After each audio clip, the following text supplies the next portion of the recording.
לא כך אכפת לנרבל איתי, אז משתמשים שם בחסמים כאלה. אתה צריך להכיר, לדעת את הכיוון של החסמים וכל מיני דברים כאלה. הכיוון כן, אבל לזכור, זה עוזר לדעת אם זה 4 אפסילון. אני מעדיף שתזכרו את הסטרקצ'רים, לא תזכרו את כל הקבועים, אז זה לא יותר דפי. אבל שלא תפרו את הסימן של האי-שוויון, אז זה לא להיות בעיה.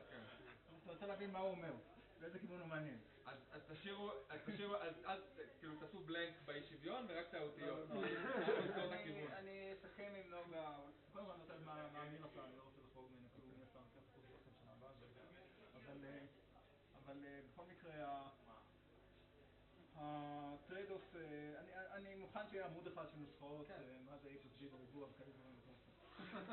איזה מזל שיש נוסחת השורשים. תודה רבה. תודה.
אני עשיתי את זה, אני אגיד לך מה עשיתי את זה עם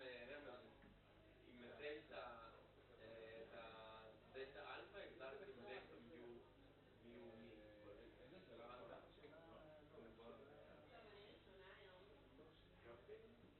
רוצה לסיים? אני לפחות אני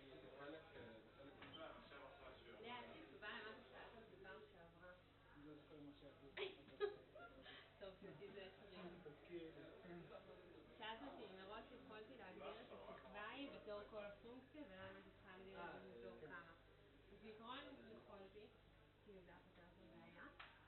פשוט רצינו, כאילו הרעיון שעושים את זה ככה זה כדי שיצא משהו שאפשר לקבל בצידה של הקרנל שהיא בנויה על דברים, כאילו אם מראש הייתי מנחשת דברים כאלה, זה היה מקשה עליי לנחש פתרון כללי מקרנל ולהכליל את זה על סמך הדמות אבל כשעברנו לקרנל נראה לי עשינו משהו אחר בכלל, לא? עשינו בכלל משהו אחר, אבל בשלב הראשון באמת יכולנו לעשות מה שאנחנו רוצים כביכול, אבל כשבחרנו בצורה הזאת, למרות שיש מלא צורות לעשות את זה. ובסוף בקרנל השתמשנו בזה?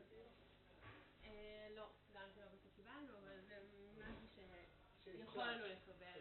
כאילו נראה לי שגם בשמחה אולי איפשהו, אבל זה מלכות נורא מורכב. קרנל, כנראה לא היה לנו לקבל את זה. אוי, אני צונדת על משהו כזה. איפה השני? רוצה שאני אציג לך? כן. אני אמצא. לא, אבל לא מהכיתה שלנו. רגע, מהסצנה? לא, להשעה זה. כי פשוט לא נעים לי שזה יהיה בלי אור. אמרתי לאורי סתם. או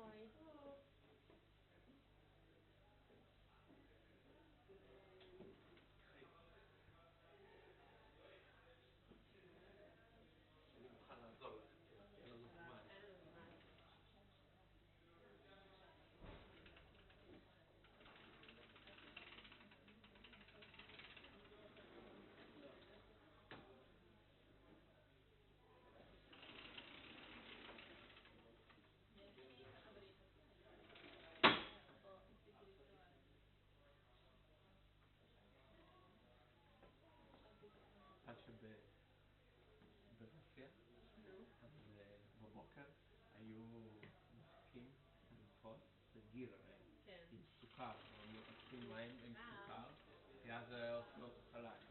וואלה. שבבוקר, אתה יודע, לא, הוא הגיע, לא כמו זה היה בישראל. חובה. תראה איך כאילו לא יכול להיות אנחנו- שבכיתה מתחילה, וזה כיתות קטנות של 13, 15 ילדים. ושהוא ככה אני למדתי. טוב, נראה לי... יש תרגול עכשיו? כן, יורם... יש לי שאלה עליך, אבל אתם מתחילים עכשיו? כן.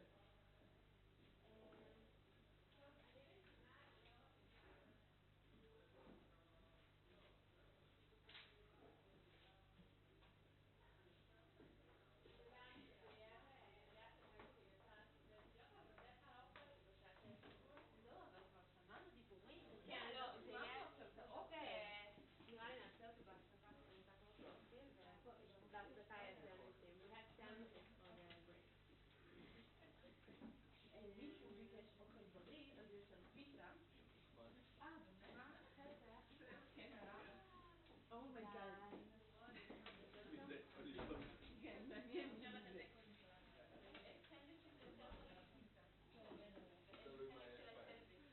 The sandwich is instead of the pizza we call it dance.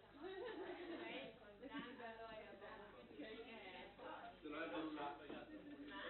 לא נמשך בדי.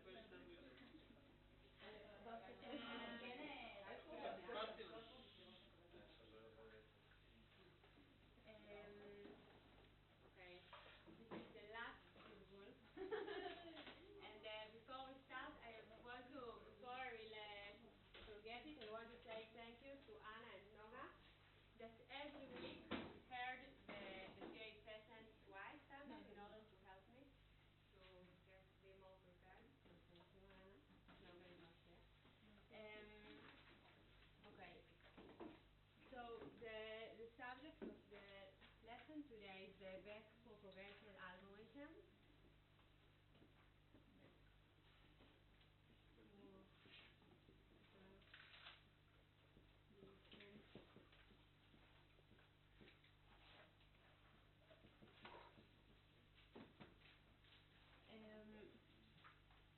So what is important to mention about that is that it's still very useful in the industry and in high tech. So, and many people use it also today. It is not. It's important to be familiar with this. And the idea is that we have a feed-forward network. Okay. With the L layers and one output unit. In this case, it can be more, but so the output is Y, the input is X, and we have connections from each layer to the next, and we have N1 neuron in layer 1, and L neuron in, this is L. Is it different? What? L1 is not equal to LL and Can be different in general. Okay? And NL is the number of neurons in layer L, and we mark the activity of the neuron in each layer as sigma 1 to sigma L. Okay, this is just how we mark this. This is just definition. And the activity of the neuron L, of the neuron I in layer L. Okay. The activity of the neuron I in layer L is a function of a linear summation of the activity of the previous layer.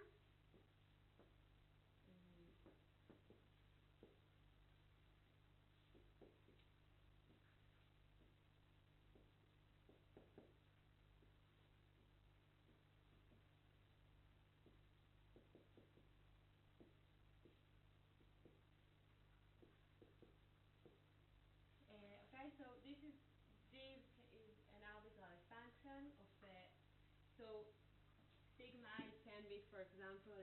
this neuron, okay, and WIL is a vector. WIA is a vector of all the weights that come into this to the neuron to sigma IL, and sigma L minus 1 is the activity of the previous layer. Okay? Is it clear? Just So the WIL is not the next W that goes to Y? the WIL, we define it to be the W that go into sigma L. Okay? This will be WL, for example. Okay? And this is WL plus 1. Okay? So this is just a definition. And the output Y is the same, but it's just a function of the last layer. I just want to write it explicitly. Is G of W1 L plus 1 transpose sigma L.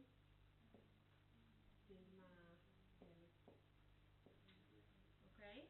And our goal is to produce for a specific input X, we want to produce the desired output YFS, and we can just write it by minimizing the error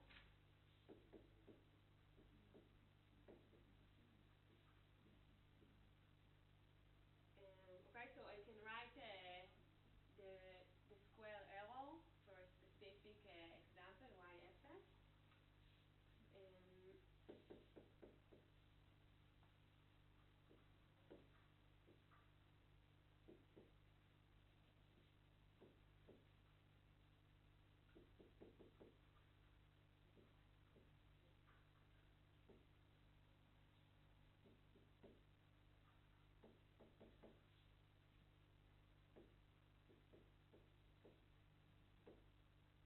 Okay, so this is the error of the output of the last layer Y. Netta? No. It should be WL, not W1, right? The Where? Y is equal to G, which is a function of W from... Yeah, because here is 1 because we have only one neuron in the last layer. So it's like here WI is the input vectors to neuron I. Okay, WIJ is a one weight that goes from J to I. But here it's W1 because W1 is this vector that goes into the last layer. Okay? So our goal is to minimize this error. So in general, we could how can we so we want to find the weight between all the layers that minimize this square error. So how can we do it in general? How can we find the optimal weight? Yeah, so we can do it by gradient descent. So it could be very good if we could just calculate the derivative in respect to all the weights and compare it to 0 and then find explicitly the weight. But we cannot do it for this nonlinear function, as Yoram mentioned yesterday. So because we cannot find it explicitly, what we do is to update the weights online using gradient descent, which means that in each step to change little bit, to change W a little bit in the direction that improve our performance, that reduce the square error. Okay, so רק כדי לוודא בפרטות הכללים האחרונים, here in the left, all the connections to the left neuron, they are W1 and not WL plus 1, we right? can write them W1. Okay, so what we need to do is to calculate the gradient. This is okay. It's 1 because for all the other layers, it's not. All the other layers, we have I. What is I here? What is the index I here? vector. Wi is the vector. It's all the weights that go into a specific neuron. For example, this one. This is a vector of weights that go into this neuron. So in the last cell we have only one, so we mark this as W1, and this is a vector of all the weights that go into the last one. Okay, because we have only one. So we want to calculate the gradient of this function in respect to W, to all the W's, okay, because we want to find the optimal weight for all the network. So how can we do it? We need to use the chain. We can use the chain rule, right, in order to do the derivative in respect to all the network. Okay, because this sigma is the activity of this one, and it depends on all the previous layers, right? So instead of using the chain rule, we're writing a Lagrangian. So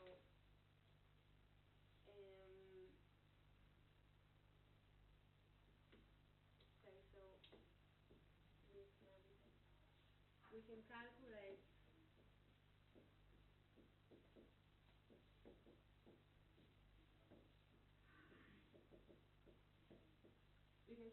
the gradient using the chain rule.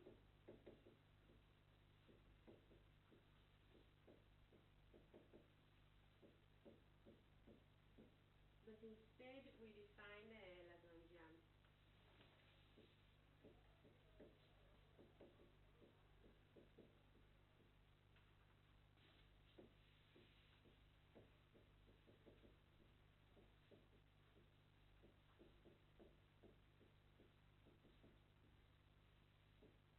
Following Lagrangian.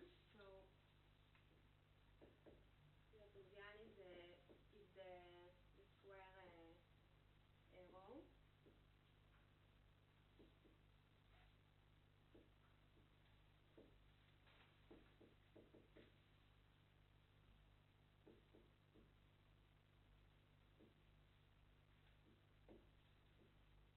And our constraints will be the architecture of the network. So I will write it first, and then we will see what does it mean.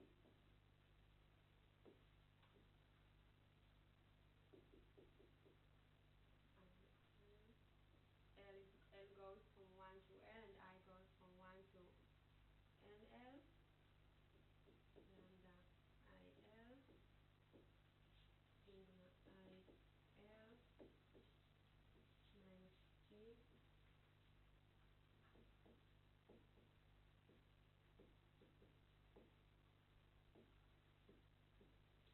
So what did I write here? So this is our mean square error, which we want to minimize, right? And what are our constraints? What is this? This is just a way to express the architecture of the network, right? So this is sigma IL. What is sigma IL? This is the neuron I in layer L, okay? And it should be equal to what I wrote here. This is exactly what I wrote here. So we sum over so in each layer, we sum over all the neurons, and we sum over all the layers, and we constrain our network to behave according to this architecture which we just defined here, okay? So we do it because in this way, instead of using the chain rule for this sigma that depends on all the W's on the previous layer, we express explicitly the architecture of all the previous layers. That's a different way to express the architecture that we wrote in. So this is our Lagrangian. And now I need you to write it because I need to move the board. So I want to leave this.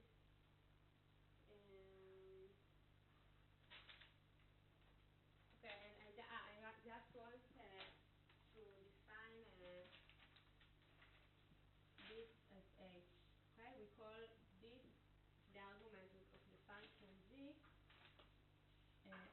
define it as HIL. Okay, this is HIL, it's just the definition, because we don't want to write it again and again. Okay, so can I move it?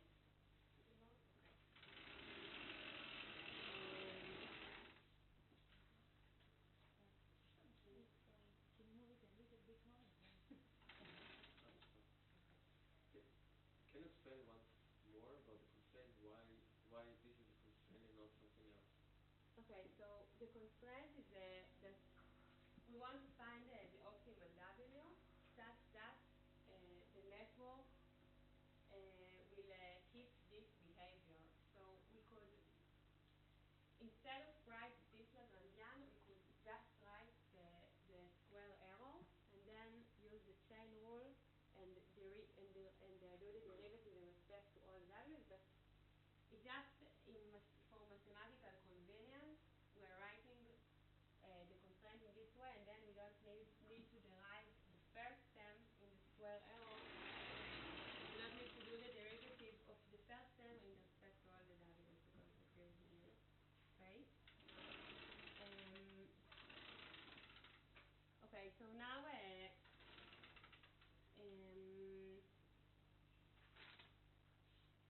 okay. So in gradient descent, the update rule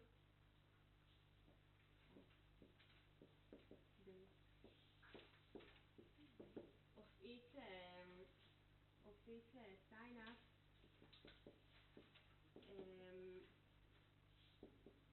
will be minus eta.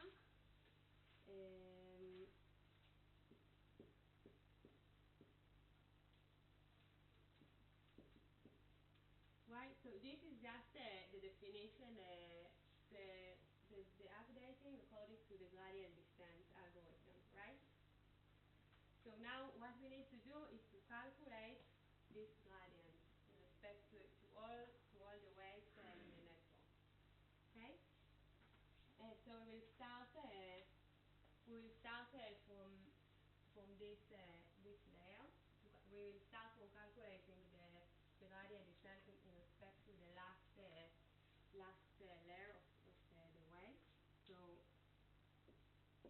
dl to the w1 l plus 1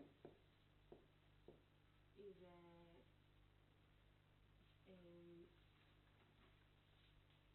okay, just the derivative of the Lagrangian.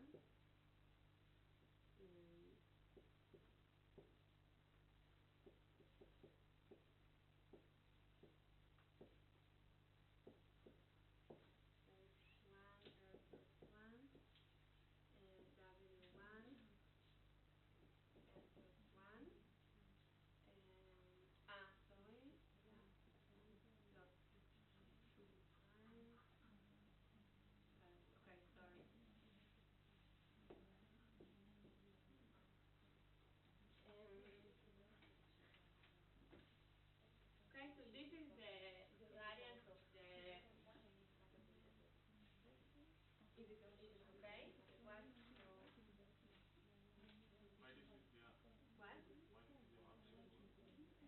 So this is just the definition of the gradient descent updating rule that Noah talked about it yesterday.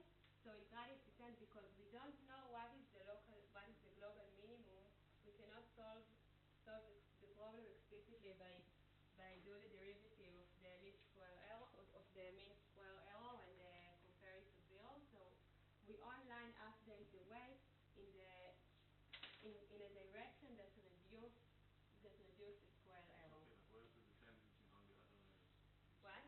Where is the dependence? So this is just okay. So this is this clear? The stuff. So what? Okay. So now note that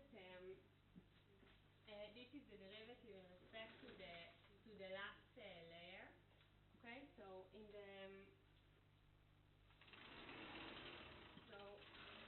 this is the derivative of the Lagrangian in respect only to this W, and the last W L plus 1 does not appear here. Okay, so only the last W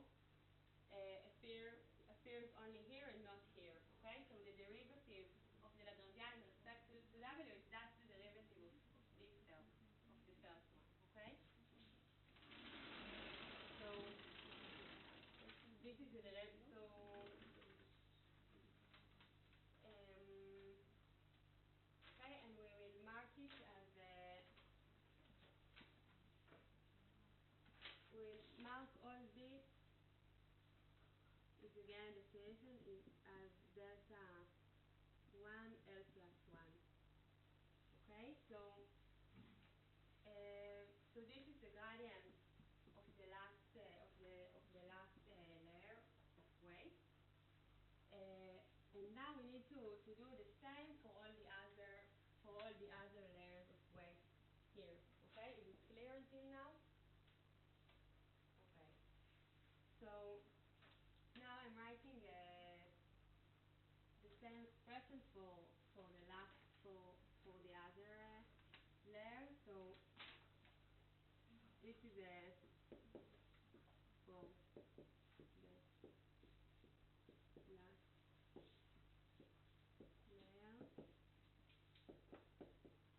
for all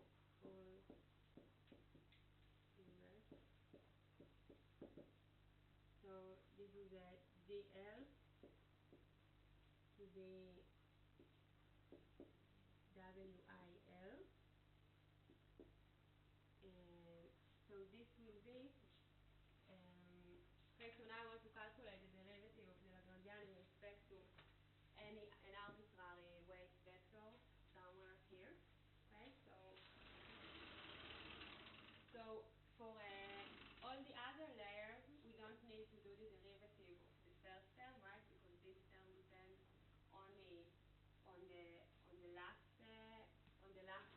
So we need to do the derivative of this term. So it will be just lambda IL multiplied by the derivative of D in respect to W, right? So it will be lambda I. It's very technical, but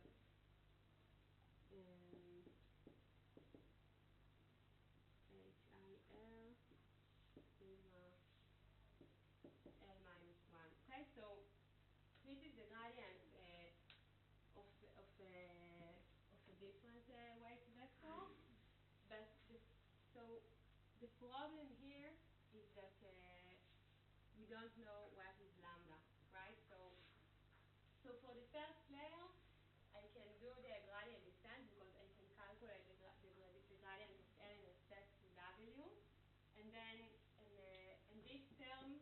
So for a given W, this term is so for the last layer, this term is known. Okay, but for all the other layers, we don't know what is lambda, so we don't know what is the gradient. First, we need to calculate lambda. Okay, so I cannot apply the gradient descent explicitly to all the other layers before we calculate lambda. Do we know sigma? Yeah, because sigma for a given weight vector, you know sigma is known, right? Because the architecture is known. Okay, so we can calculate sigma. If we know the previous W. But we assume that we now update W, but given a specific W that we're calculating the delta. Okay, but we have W is known. Okay, so we need to calculate lambda IL. Okay, so in this calculation, the fact that we call this algorithm back propagation is taken. So this is in this step you will see why do we call this algorithm back propagation. So now we want to calculate lambda IL. So we will start from calculating. So I will write it like this. Okay.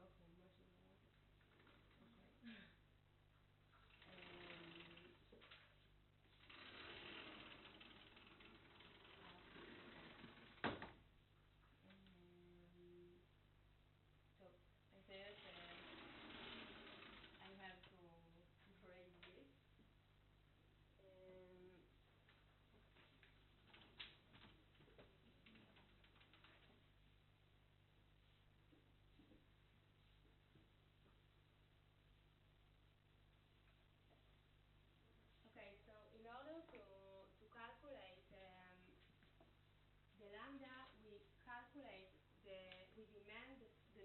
derivative of the Lagrangian in respect to sigma will be 0. So this is I will write it and then I will explain. So we demand that dl to d sigma L need to be 0, and it's not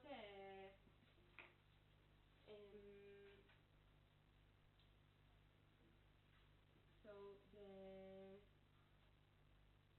the fact that we do it is that we have more degrees of freedom in this problem, and we need to demand that the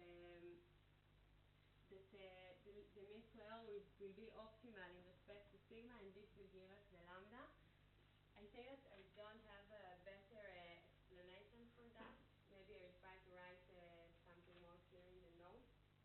But that's in this step, just believe me that we need to do it. Okay? It's not. I think that we take the Lagrangian now to be a function of the W and the sigma. Yes. As unrelated variables, Yes. right? Yes. Like in analytical mechanics. Yes. I don't have something better to say than what you say now.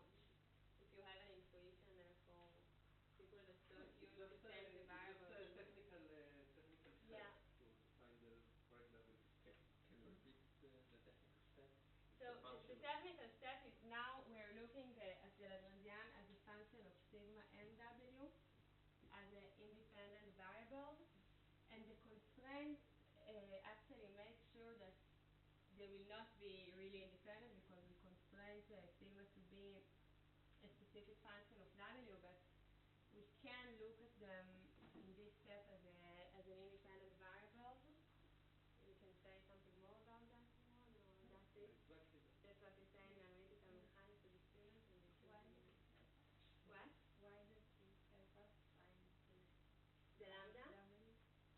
Because now we optimize this term was in respect because okay, here we need in order to calculate the gradient we need to calculate lambda, okay, and making this derivation will give us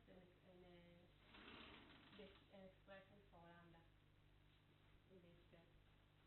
You're saying that the sigma will be chosen to maximize the Lagrangian, and if you require 0 To minimize, then to you to minimize.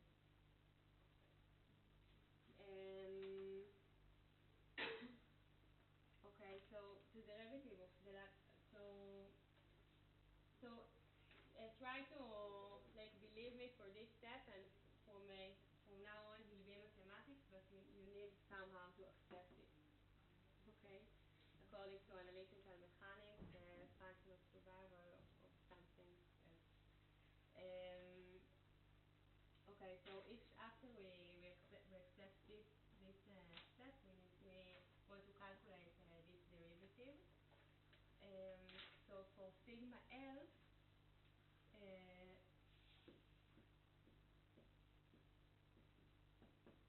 the derivative is like you see here, minus y0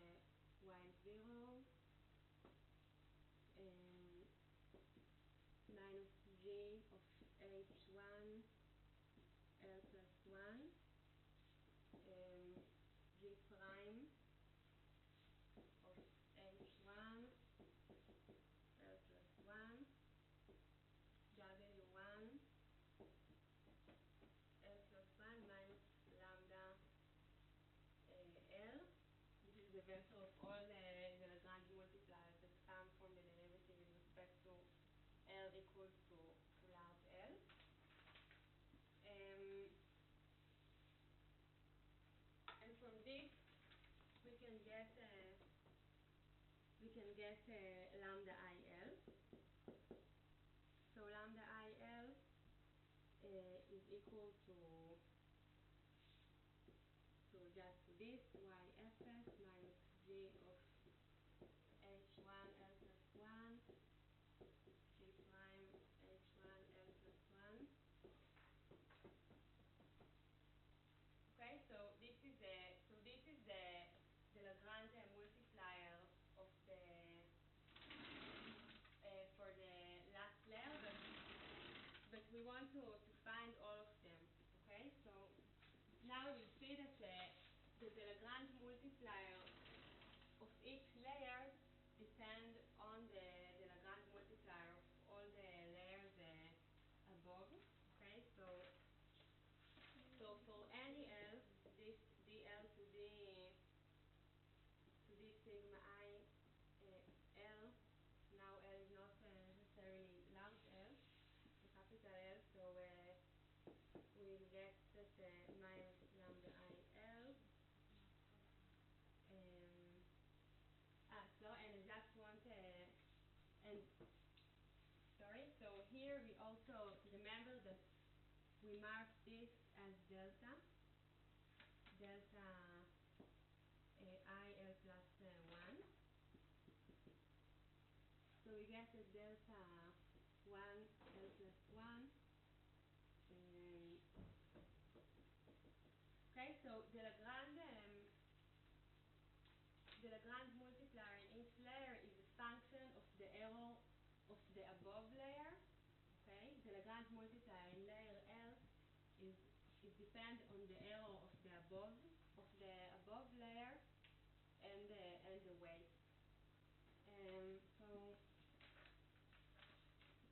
So now I want to calculate the Lagrange multiplier of any L layer. So it will be lambda I L plus sum over J and L plus 1. So I'm calculating the derivative of this term. Okay. G prime Hj L plus 1 Wji L plus 1. It's a little bit technical now, but that's what it is. And we demand that this will be equal to 0, and from here we get lambda I L will be sum over J from 1 to n L plus 1 lambda J L plus 1 G prime Hj L plus 1 Wji L plus 1. You should check if I don't do mistakes.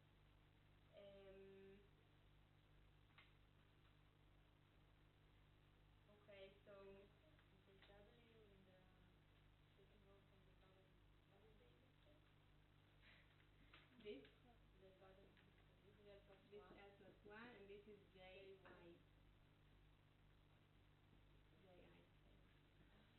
before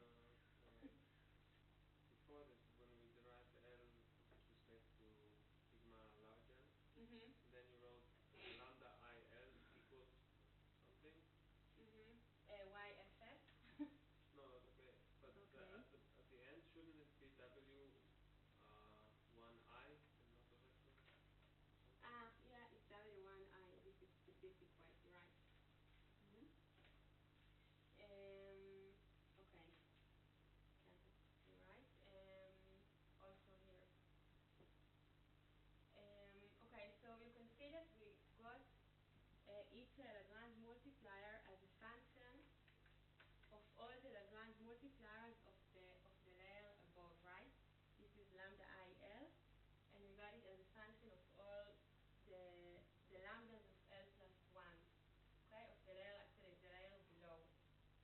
Okay, so we have a closed we have an expression for the last one, for the Lagrange multiplier in the last layer that we can calculate, and then we need to calculate all the other Lagrange multiplier based on the Lagrange multiplier of all of the layers above them, below them.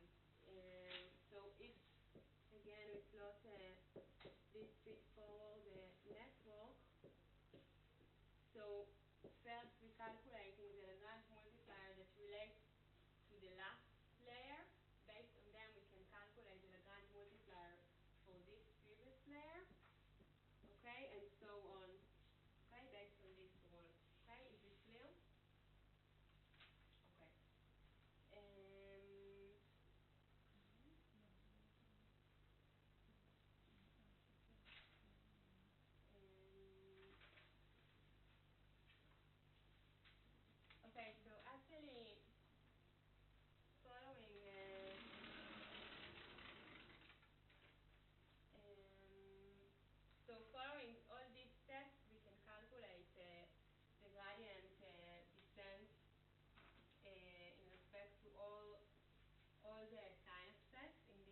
calculate it from all the layers below. Okay, so this is the back propagation. So we simultaneously calculate the output of all the layers until, for example, for this way, we need to calculate the output of the previous layer, and then and we use the lambdas that are function of the errors of all the layers below in order to calculate this, and in this way we're calculating the gradient descent, and we mark it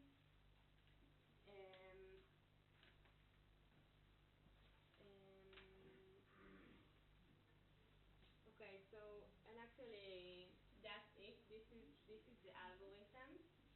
Okay, so it is clear until now.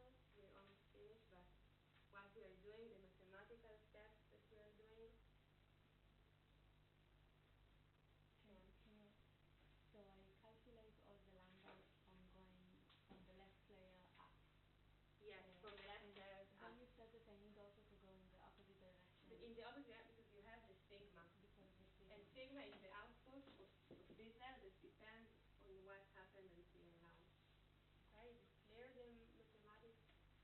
It's a little bit ugly, but the idea is simple, I think, most of it. Okay? Any more questions? Okay, so just maybe last sentence about the exam. So Yoram will tell you more about the material that you can bring and so on. But I just want to tell you that I think that all of you can get 100 in this exam, really, because I saw during the semester that you understand deeply the material, and I really believe that all of you can succeed in the exam. Okay, so don't אל תוותרו לעצמכם. מה? How many times did you practice the same? I didn't. No, I really think that all of you. No, it didn't. Yeah, Anna. It wasn't in the Sugosova. So, but really, don't be afraid of something like this, because previous year people thought that maybe they should get a maximum 60, but all of you can get 100. Just need to So go let's over. cancel the exam. Maybe. You can ask your How long the net said that we can get 100. How long is the test? I'm not sure, but Yoram knows me probably. 2 days. And there is no mod back because they cancel all the mod back. זהו, ועשה לסטנדיסים.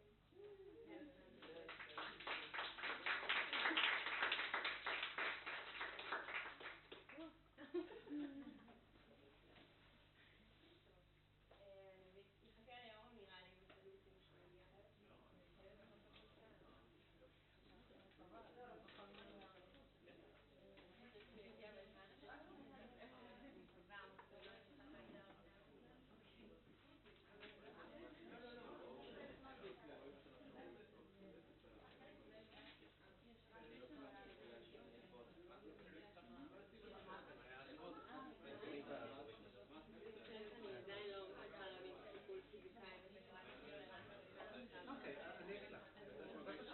כאילו אנחנו עכשיו לא יודעים מה דינמיקה, אנחנו צריכים למצוא את המשקולות, אבל נעניש ניתן עונש אם הדינמיקה היא לא מה שאנחנו רוצים שיהיה. כאילו אנחנו לא קובעים את סיגמה על ידי הדינמיקה הידועה. לא, האילוץ הוא עונש, כאילו, זה שאת קובעת את הסיגמות הישנים, זה בגלל המגזרות לפי לנו את הסיגמות להיקח. לא, אבל בעצם זה שאני חושבת בסיגמה, בעצם אני בכל דבר חושבת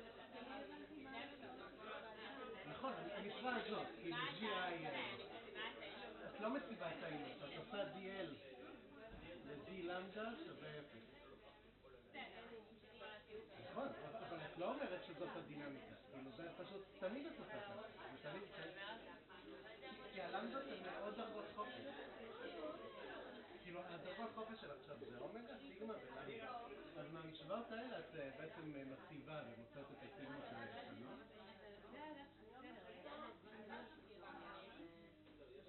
הן בלתי תלויות, הן פשוט, את קובעת אותן לפי אחת הדרגות חופש שלך. הן נובעות מתוך המינימיזציה של הלגרנג'יאן. הדינמיקה הנכונה נובעת מהמינימיזציה של הלגרנג'יאן, עקב הנגזרות האלה.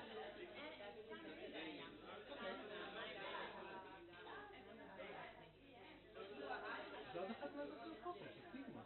מה זאת אומרת? לא, זה המינימיזציה של הלגרנג'יאן, ונותנת את הדינמיקה הנכונה.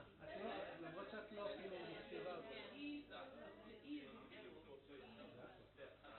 אז מה? בסופו של דבר, כאילו, הקטע הוא שאת מסתכלת על המשוואות של הנגזרות, אז את רואה שאת צריכה את הסיגמות הישנות ואת הלמדות המאוחרות. כן, סיגמות שהיו כבר ולמדות שעוד. כן? ואז ככל לחשוב אותם בכל צעד, כאילו, באמת, זה סיכוי מעולה שזה יהיה עדיף על לעשות כלל שרשרת.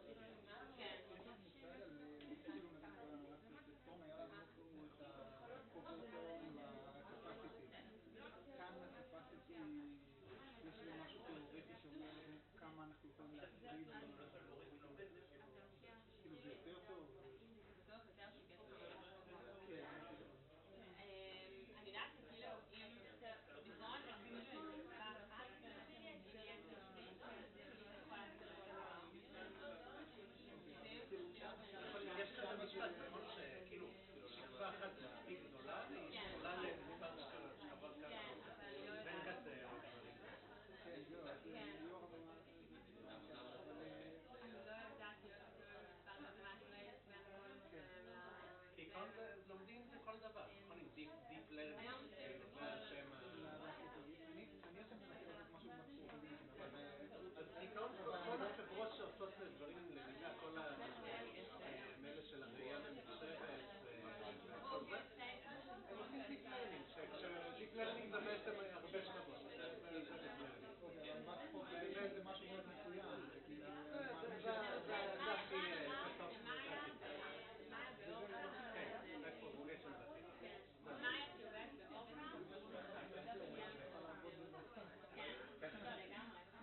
כל האנשים נתונים שדיברתי אותם שמקשים אני לא אומר שלא חייבים עוד דברים, אבל תכף זה רק נכנסתי לזה עכשיו, לא מצאתי משהו כזה דומה לקובר תיאום שאתה יכול להגיד מה אפשר ומה לא? כן, נותנים דוגמאות, במקום לתיאוריה נותנים דוגמאות. אני מניח שזו שאלה מעולה לשאול את נפתלי, הוא ישמח לדבר איתך.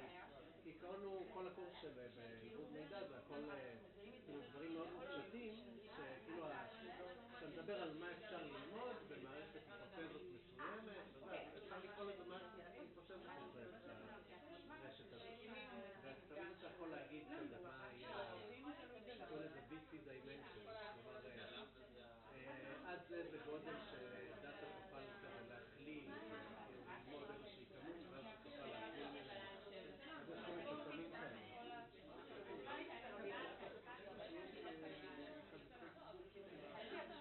אבל הוא לא מרגיש מלא.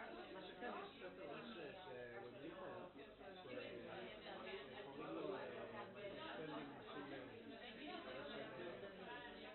כן, זה של שי שלם. שנייה מפתחים את זה אני רוצה להגיד ליואב אני לא בטוח שיש את הספר חדש תגיד לך כאילו, או שהדת הזה כל זה והגיע גבול שפחנו רק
חודש גם. כן. אין בעיה, יש לך משקולות, כאילו, הלמידה שלך היא אופליין, זה לא שאתה צריך לעשות את זה עכשיו בזמן אמת שהמשתמש עושה משהו. מקסימום אתה יכול שנניח, אם אתה רוצה לעבור מידע ולהשתמש במידע נוסף שכאילו מישהו יכול להגיד לך לא, זה לא נכון, כאילו, ואז לעשות תיקונים. כן, אז אם איזשהו אלגוריתם של להבין מתי זה נכון, ואז אתה יכול, נגיד פעם בחודש, להריץ את המשקולות עוד פעם במחשב ולתת עדכון לאפליקציה. מה שנחמד זה גם שאתה יכול גם לעשות כל מיני מאגרי נתונים שלא קיימים בכלל. למשל, לא יודע מה, על הפרקים. אתה יכול לתת, כאילו אם מישהו מצלם ונותן GPS ותאריך, אתה יכול להתחיל לעשות מיפוי לעשות דאטאבייס של איפה יש. כן, למשל, או נגיד עברות על פרחים כזה. או אם אתה עושה משהו שקשור למחלות של פרחים נגיד, אז אתה יכול להבין דינמיקה של התפשטות של מחלות בזמן אמת, אם באמת הרבה אנשים משתמשים בזה, כאילו... כן, לא? חשבוניות. זה לתמיד.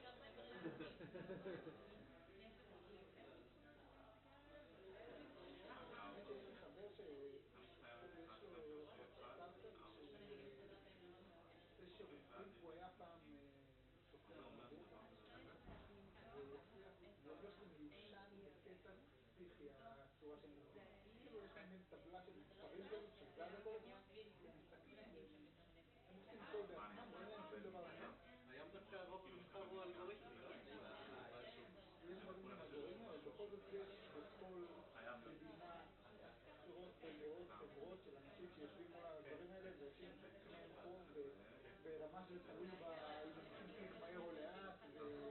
כן, כן, נכון. אני שמעתי שלאחרונה, לא, לפני איזה שנים בודדות, מספר הביצועים שמחשב, כאילו מספר העברות שמחשב מבצע, עבר את מספר העברות הידניות. כן, כאילו עכשיו, כרגע רוב הקניות ומכירות מתבצעות על ידי אלגוריתמים, ולא על ידי אבל בוא נגיד, כן, את אלגוריתמים. כן, בדיוק.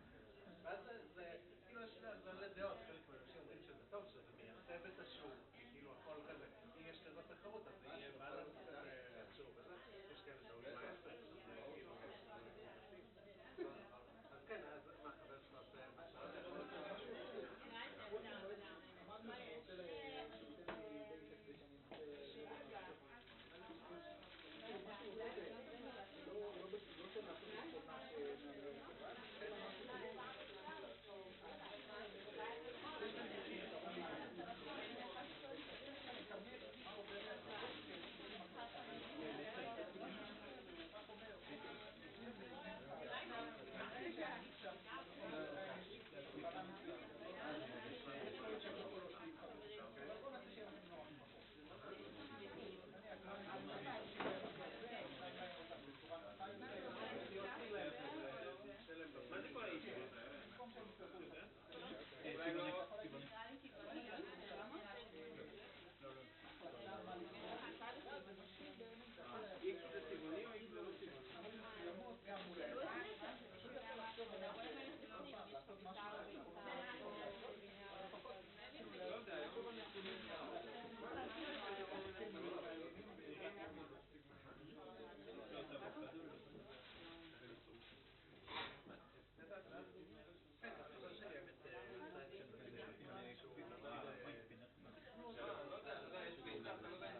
אז האם מגבינה מעושנת זה הדבר הזה?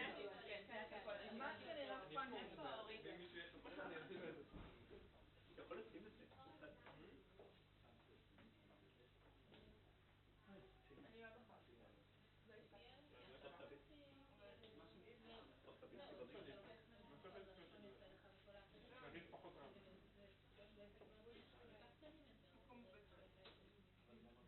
אבל למה יש לשמור מקום כאילו? אין סוף מקום. לאוכל חיוני. דווקא היום בבית לאוכל חיוני. לא יודע. אפילו בעיה שלי?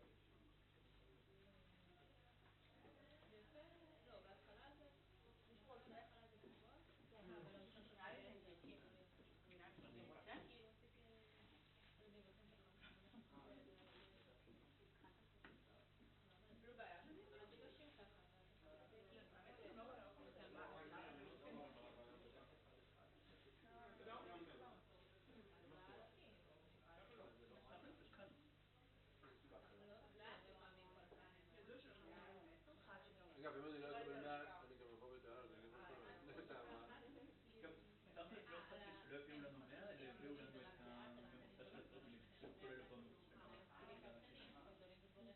ממש בסדר. רק שעשו לי 3. שרק התרגילים יעברו את הצד. לא, לא. עידן, שאלת בונוס. לא, כל שאלות הבונוס לא היו עם ציון מסכים.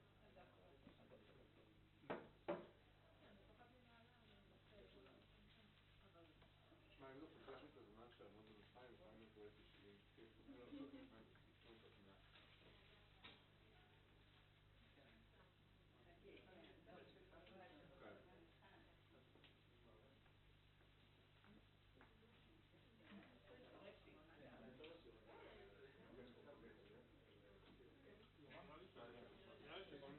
בקשר לבחת הפרוגרשן, אני יודע שלוקחים 3 חוות, תגידו לו שיש איזשהו משהו תיאורטי לגבי כמה פרטים של כמה אתה יכול להפריד עם כמות מגודלת של נוירונים. תשמע, לכל אחד על פי צרכיו, תפרק. אני לא יודע. אני לא חושב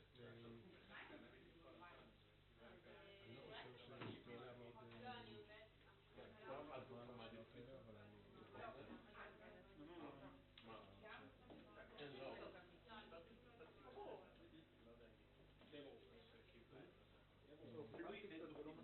עכשיו עושה משהו של בחור פרגישן. אתה אומר נגד שהיא כן, כאילו יש איזה רשת מסוימת שמצאתי ואני מנסה לראות אם יש לה איזשהו פתרון אחר עכשיו.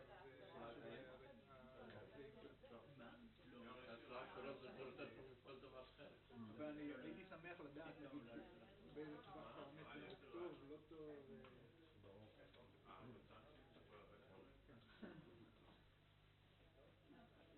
זה חפש.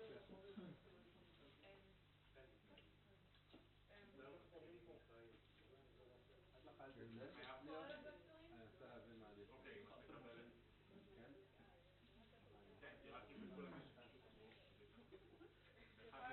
אוקיי, מה אני אעשה? אני אלך על זה? למרות שיותר קטן.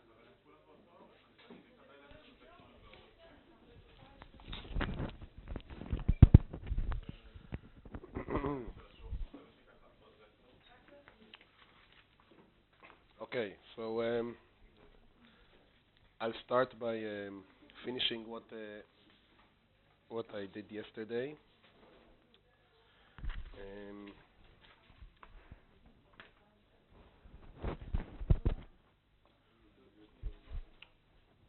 So I was discussing stochastic gradient descent and was pointing out that when eta, the learning rate, is very small, the algorithm becomes essentially deterministic gradient descent. And this is what I want to show in more detail right now. And I'm sorry that I can't speak very loud, so if you don't hear me, the only thing I can do is try to increase the volume of the microphone, so tell me.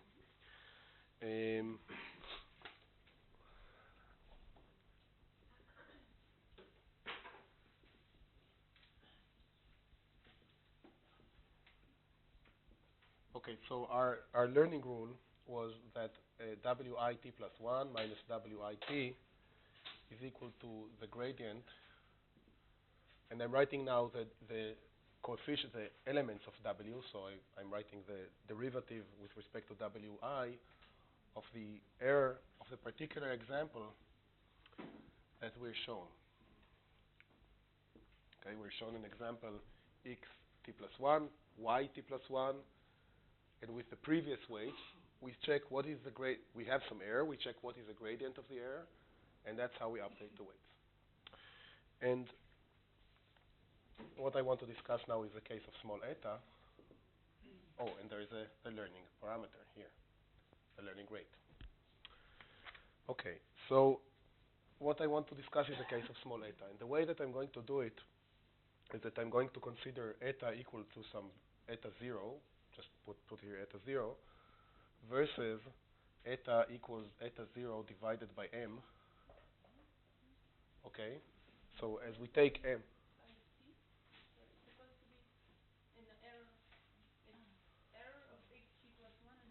yes, thank you.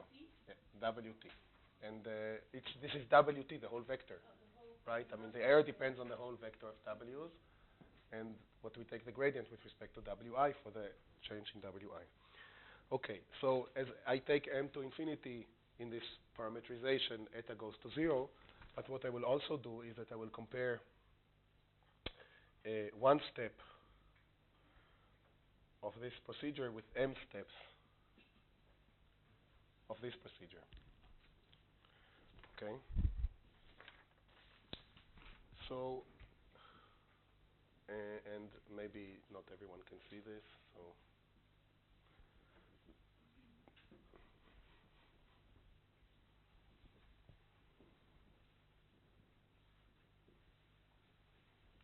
Okay. So let's write wi t plus m. So I'm considering this case. Let's look at wit plus m minus wit. This is equal to minus eta t to the wi of the sum of a going from 1 to m epsilon of x t plus a w t plus a minus 1. I just summed up the updates. And now the first thing that okay, and you know what, let me write already here minus eta 0 over m. And the first thing that I note here is that in each one of these steps the w is changing, right? But I claim that this is an effect which is not very important for us, because in addition to the fact that I'm going to take m to be very large, I'm also going to assume that the eta 0 itself is small, okay? And I'm going to be concerned with leading behavior in the strength of eta 0 itself. So in that sense, what I will write here, let me explain this a bit more in more detail. I can write this as minus eta 0 over m d to the wi sum a going from 1 to m epsilon of x t plus a. Now I will plug here wt instead of wt plus a1 minus 1, the w that I had just when I started this whole set of m steps, plus the Taylor expansion of this. So the next term that I will have is eta 0 over m d to the wi sum over j d to the wj sum over a going, or you know what, let me do it like this, sum over a going from 1 to m sum over j d to the wj of epsilon x t plus a wt wt plus a minus 1 j minus wjt.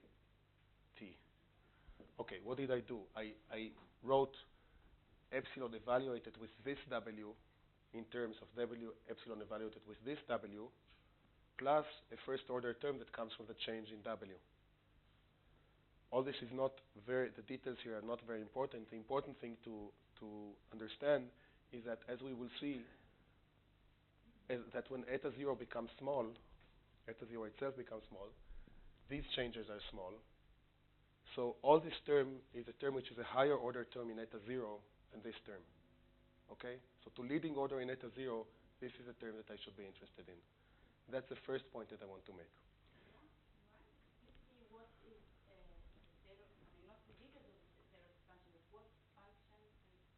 The function is epsilon.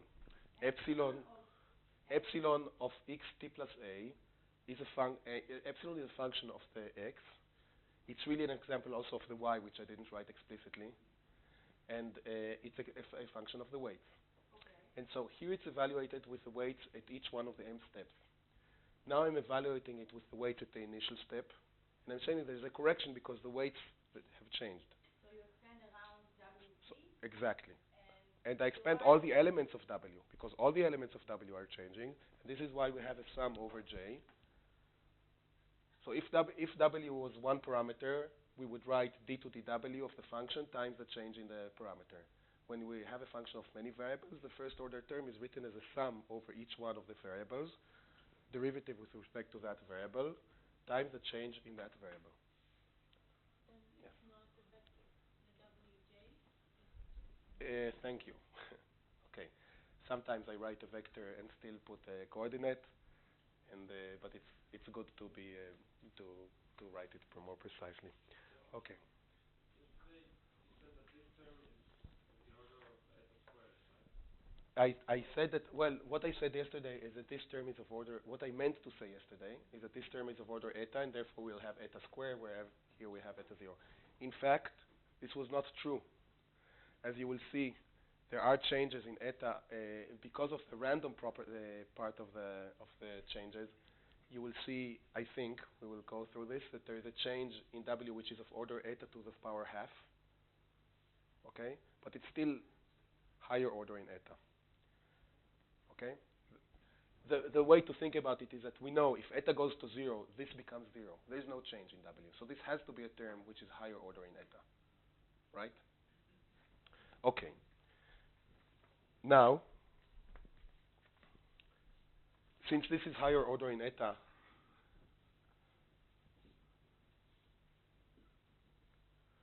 or in eta 0, I will just ignore it, and I want to focus on this term.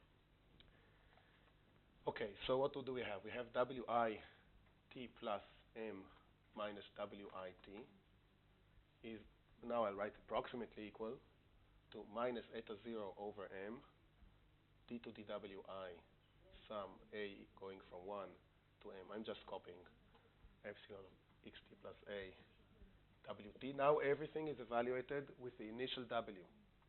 Okay? And now I want to ask what is the average of this quantity and what is the standard deviation or variance, or more precisely, I need to look at covariance because W has elements. So in principle, okay, let's start with the mean and then we'll talk about covariance. So mean, wi t plus m minus wi t on average is minus eta 0 over m t to the wi. Now, what is the average of this?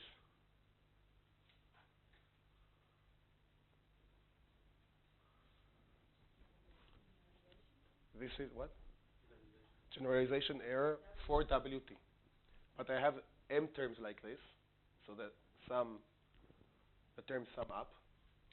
And so I get m times e generalization of WT, or in other words, minus eta 0 over m times m minus eta 0 t to the wi eg of WT. This is the same as what I would get from one step with eta equals eta 0. Instead, I did m steps with eta equals eta 0 over m. But now I want to look at the variance of this quantity. And in principle, I could look also at covariances, like wi, the change in wi, and the covariance of the change of wi, the change in wj, but I will just write variance. Okay, so what is the variance, for example, of delta wi? So what happens when I sum, what is the variance of alpha times a variable? We might discuss this already before. Alpha square, right? So if I have here eta 0 over m, I need to write eta 0 square over m square. And then I need the variance of this thing. Note that wt is the same in all these examples, and x is drawn independently in each step, right? If x is drawn independently in each step, then these variables, the different variables in this sum, are independent of each other. If they're independent of each other, the variance is just the sum of the variances, and therefore I have here m times the variance of a single variable like this.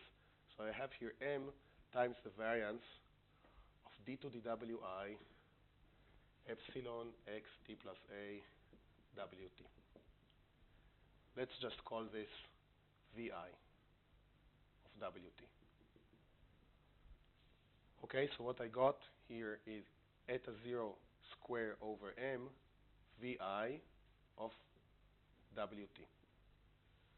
And now what you see is that when I take m to infinity, and if eta goes to 0, and the eta in this sense goes to 0, I have in one step delta w is minus eta 0 gradient of the generalization error. But the variance of delta w in a single compound step like this, a set of m smaller steps, the variance goes to 0, right? Okay, so essentially this approaches deterministic gradient descent with learning parameter eta 0. Okay, so, and the basic intuition here is that as we make eta smaller and smaller, we make the deterministic part of the change, the part which is the gradient, smaller by factor m, but the noisy part adds up more slowly. It adds up like m to the power half, and therefore it becomes less and less, the noisy part goes in different directions and tends to cancel itself, and becomes less and less significant relative to the mean. Okay, so this concludes what I wanted to say about the stochastic gradient descent in this version.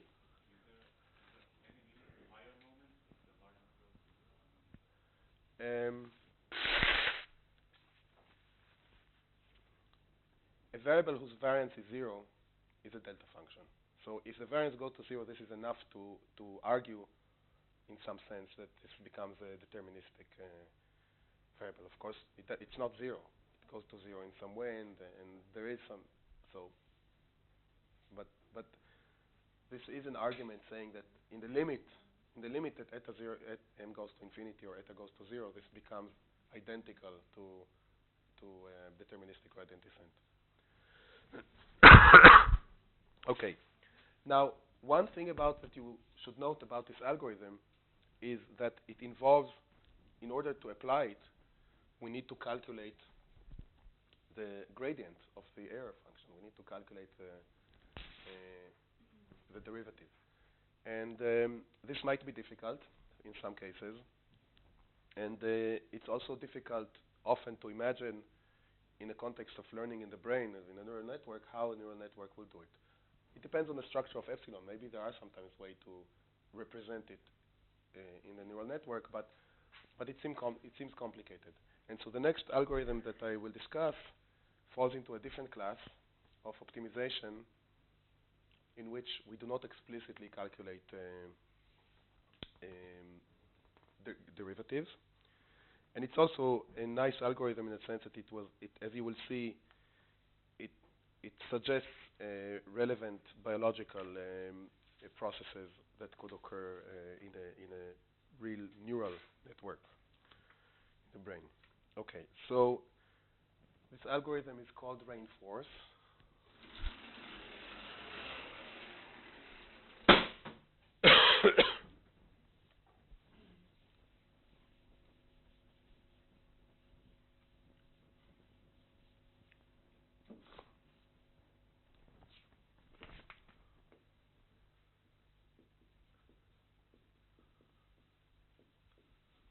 And it's described in a paper by Williams,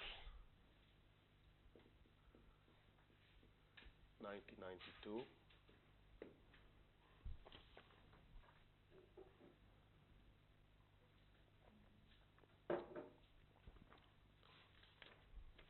And let me just first describe the notation and the setup. We have a neural network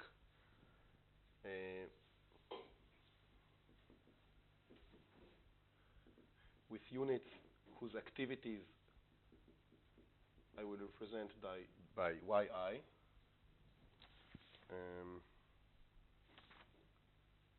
Activity meaning the output of the unit. Okay. The network also receives some inputs.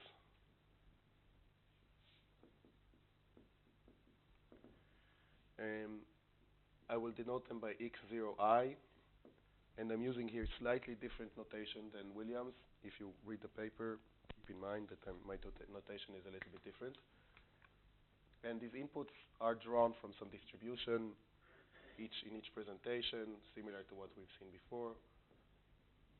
So there's a probability for the inputs. Now I will denote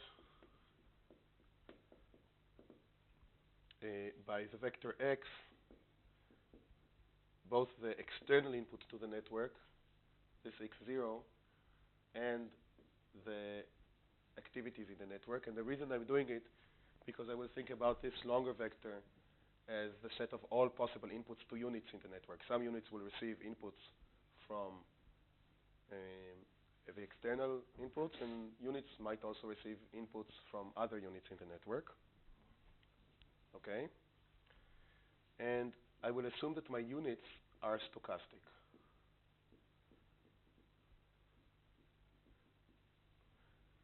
What does that mean? It means that if I know what is the input to the network, what is the input to the unit, I can't say exactly what the unit will do. There is some probability distribution. So I will describe this probability distribution by pi for each one of the units in the network. Probability for the output of this unit to be yi, or yi to be equal y, given, this will be written in terms of the x's, all the x's. And now I'm following the notation of the paper, a set of parameters, okay? In general, this is quite general. I mean, I can imagine that there are any set of parameters relating to neuron I, which I will call wij. J runs over some set of numbers, doesn't have to be the same for all the units. And these parameters affect what is the output of the unit, the probability for the unit to give any different output. I will discuss in more detail what I mean by that. Now, let me just write an example to make this a bit more clear. Okay? So,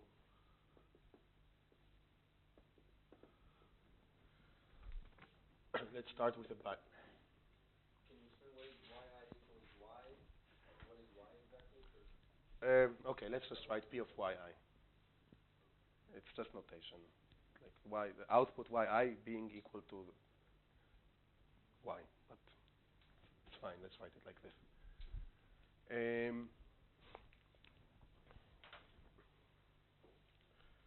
Okay, so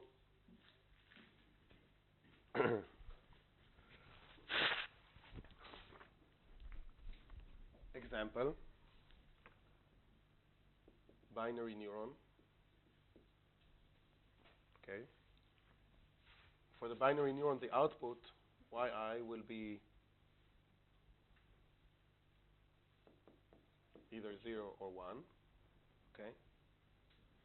And this function will just describe what is the probability to output a 1. And the probability to output 0 would be 1 minus the probability to output a 1. And for example, we might imagine that P of yi equals 1 given x and wij has the following form.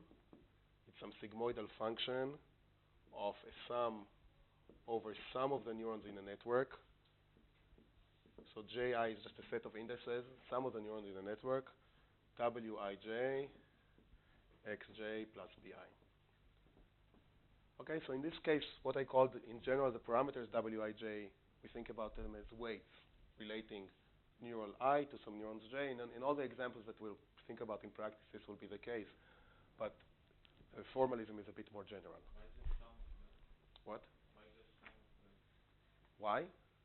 Sum of the neurons. No, there are weights. Yeah, but you wrote j from a large... Well, because I will explain in a moment why I'm making this restriction. It's actually important. I don't want all the neurons in a network to be connected to all of them. You can just put zeros. I could, but it's just a way to remind ourselves that I will not allow weights from every neuron to every neuron. Okay? So there is and I'll explain in a moment why I'm doing this. And another example is the Poisson neuron. For a Poisson neuron, I might imagine that P of yi equals n. Now you see this why I wrote it that way. Okay, yi equals n, given x and w, might be e to the minus lambda I to the power n divided by n factorial, where this lambda I is a function of sum of wij xj in a similar manner to what I did here. Okay, so the neuron, this Poisson neuron sums up some inputs with some weights, and then through some function that sets its firing rate. Okay, so these are just examples. And another assumption that I'm going to make, which is not explicitly stated in the paper, but I think it's essential in order for even for just this description to make sense, and probably also for the results, is that I'm going to assume that there are no loops in the network. What do I mean by the fact that there are no loops in the network? It means that something like this neuron goes to this neuron, this neuron goes to this neuron, this goes to this neuron. This is okay. There's no loop. But something like this is not okay. Okay? And in fact, with the description that I gave you, if we imagine that there are loops, we would have to go into a whole discussion even just to describe what this network is doing, because the equation, these loops create some ambiguity in terms of how to interpret the equations. So I'm going to assume that there are no loops. Okay. A feed-forward network, layer by layer, is of course an example of a network with no loops, but you can have more complicated structures as well. Okay, so let me finish the setting up of the problem and then tell you about the interesting result of this paper.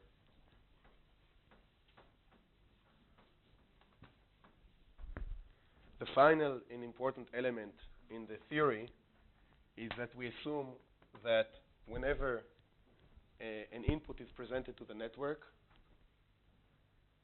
and the network does something, the network is presented with one value, which we will call a reward value, and this is telling the network how well it did. And then okay, so let's call this. Let's describe this as follows: reward. And in general, I might assume that the reward. So what is the reward? The reward is a function of what? The reward is a function of the output of the network, the y's. It's a function of the input to the network. And that's it. It's not a function of the weights. Because the reward is coming from something external to the network. It doesn't care what is going on internally in the network. The network does something, and based on what the network is doing and what was the context, what was the input, the reward is being set. So I could imagine write down that the reward is simply a function of y and x0, but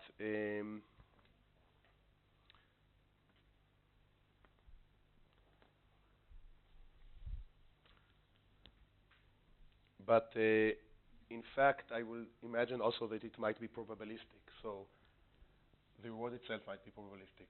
So this is just a generalization of a reward which is deterministic. So there's a probability for R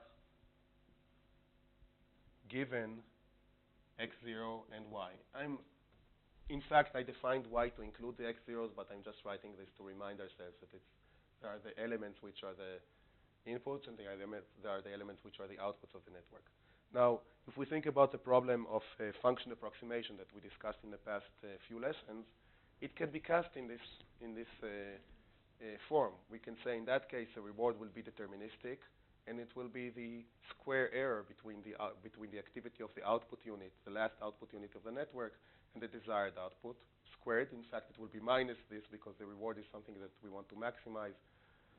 So we want to minimize the square error. Okay? Fine. R will be R will be the reward. So what it's something that we want to maximize. So it will be something like minus the square difference between the output and the desired output. Okay. All right. So what is our goal? Our goal is to maximize the reward. What do I mean by maximizing the reward? The reward is probabilistic, and it depends. It's probabilistic for various reasons in this network. It's probabilistic because the inputs are drawn from a distribution. It's probabilistic because the units in the network are stochastic, and it's probabilistic because the reward function itself is stochastic. But what I will just want to, but there is a certain average of the reward given any choice of the weights in the network. So what our goal would be to maximize a function of the weights, which is the average of the reward for a certain set of weights. What is the average done on? It's average on over all the other probabilistic elements here. It's P of x0, P of y given x0, P of r given x0 and y. Okay?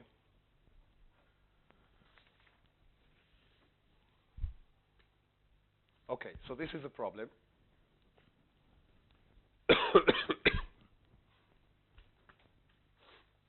And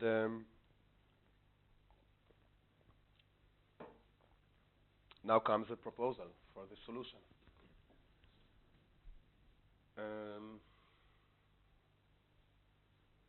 Okay, I will erase this.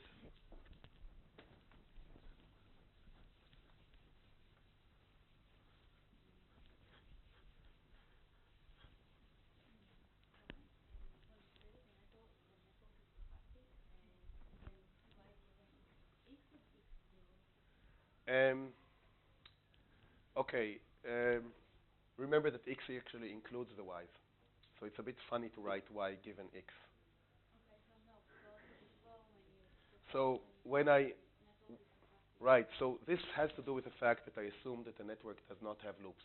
Because the network does not have loops, you can always go, okay, I didn't plan to discuss this in detail, but if you have a network which has no loops, so these are some inputs. Now I allow also things like this. You can always go in a sequential order and evaluate the activity of neurons here based only on their inputs, and then go on to other, you calculate the activity of this neuron, and then calculate this neuron given the activity of the other one. As always, can describe the setting up of all the outputs in the network as going in a certain way along this tree, and there's never any ambiguity. You always evaluate outputs based on inputs which were already evaluated previously. I'm not sure that I'm answering your question, but I'm quite sure that it's related to your question, because the writing here is really a little bit sloppy. okay? And I don't want to start writing everything very correctly, but what I mean by this is this is the probability. A given neuron just knows what are the activities of its presynaptic neurons, and these are already set. And what I mean by this function is what is the probability of the neuron I to generate an output based on the known value of the activities of its presynaptic inputs. Given this knowledge, it's possible to write down what will be the probability distribution for the outputs of all the units in the network based just on the inputs to the network. And this is what I wrote here. Okay, so it turns out that the following learning rule works.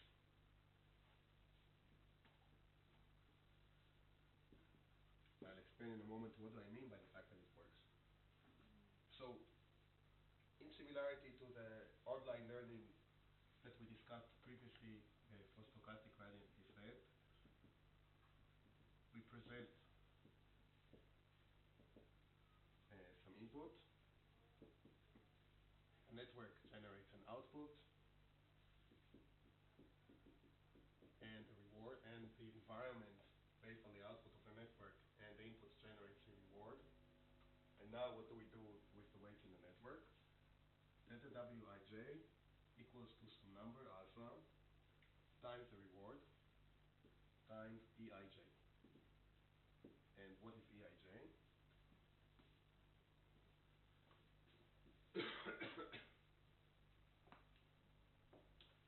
Eij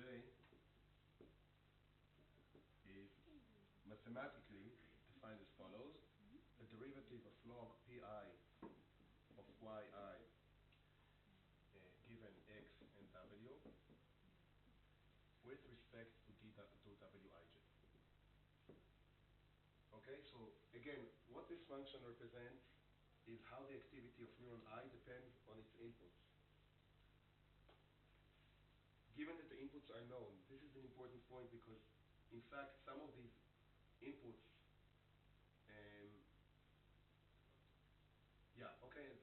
so the derivative with respect to the explicit dependence of the activity of unit yi on the parameter Wij, of the weight Wij. And this is called an eligibility trace.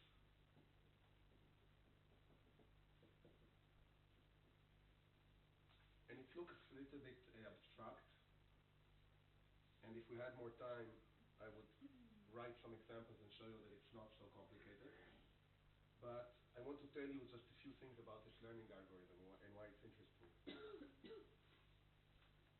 The first point to make, okay, so but basically you see here that every weight, okay, I'm calling these now weights because you will think of the context where W's are just the weights connecting a neuron to its presynaptic inputs.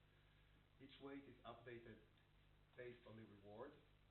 So imagine that the reward is something coming from outside the network and delivered to all the units in the network, maybe by some neuromodulator, if we think of the biological context. And there is this function, which is defined here. I will tell you some interesting things about it in a moment.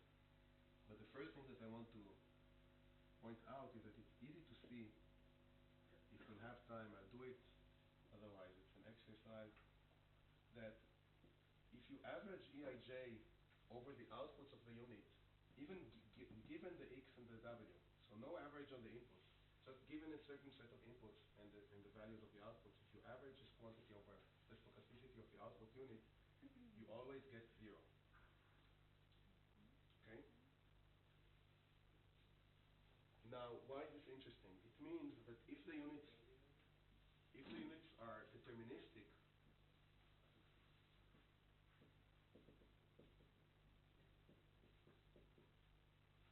then Eij is also deterministic. We know already that its average is 0, so it will just be 0. The units are deterministic, Eij is simply 0. We will get nothing from this learning rule. Okay? If the units are deterministic, this learning rule will do nothing. So the only reason that this new learning rule is doing something is the fact that the units are stochastic. And remember, in this in this rule, we are not evaluating, I mean, you don't see here that we're evaluating the gradient of the reward with respect to the W, which is a very complicated quantity, right? You've seen in the backpropagation algorithm that the gradient of what was there, the reward, the error, with respect to a certain weight is a complicated quantity. We're not evaluating something like that. The reason that this learning rule is working is that each unit is stochastic, so it's somehow exploring different values of activity around the mean value. And this exploration is what is allowing for the network to find better, to improve, or to see whether it's improving or not improving. Okay? So the stochasticity of the units in this network is essential for this algorithm to work. Now, why does this algorithm work? If the average of Eij is 0, the only way in which this can do anything interesting is if R and Eij are correlated. Okay? But why would R and Eij be correlated? R might be correlated with the output of the unit. If the unit is a little bit more active, it might improve the reward, or the probability to get a higher reward. If it is less active, it might decrease the probability to get the reward. So the intuition behind this rule is the following.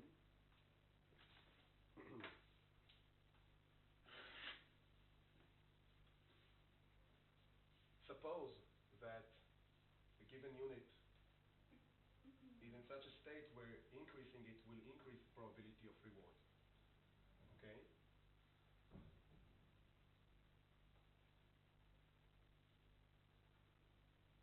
In that case, Yi and R will be positively correlated, right? Because if the unit happens to be more active, the reward will tend to be higher. Now let's see what we can see about Eij. Eij tells us whether increasing W tends to increase the probability to get a certain Y, or tends to decrease the probability to get a certain Y. Okay? So if the reward and Y are correlated, we want to increase Wij if it tends to increase Y, or the probability to get Y. And indeed, in this case, this term will be positive. And you can go through other combinations. What happens if the unit is anti-correlated with Y? In that case, we want to increase the weight if they tend to move Y away from its value. So in all these cases, I will not go through this in detail because we need to finish in a few minutes.